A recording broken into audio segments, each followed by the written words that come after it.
Pessoal, estamos aqui para mais um vídeo.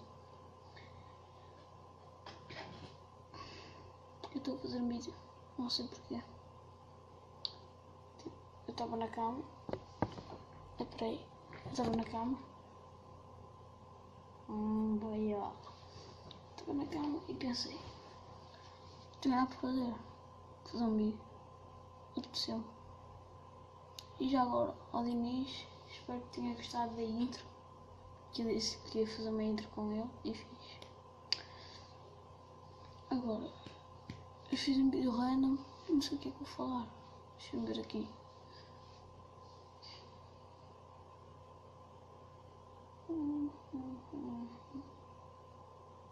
Ó, tem aqui uma moeda. Aqui. Vou mostrar uma coisa na moeda. Tenho que ver se isto vai focar. Espero que foque. Espera aí. Isso é assim. Estão a ver aquilo aqui no canto? Aqui. Aqui. O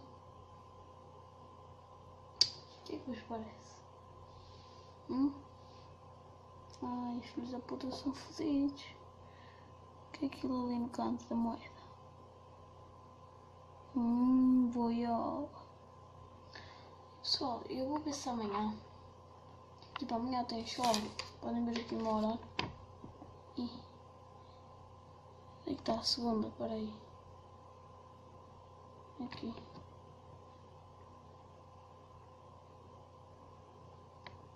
Tem dia todo de escola. E eu vou tentar gravar alguma coisa na escola para vos mostrar. Não sei se vai ser tipo daily vlog. Se calhar gravo alguma coisa quando acordar, não sei. Mas não sei o que é que tenho mais a falar. Só o vídeo que eu estava a ver agora. Para vocês verem. Ok. Na minha televisão. Ok. Vejam o título do vídeo.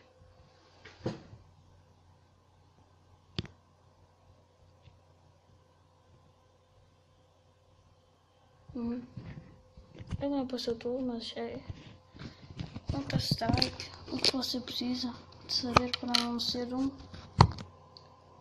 novo. É isso. Amanhã gravo mais. E fui.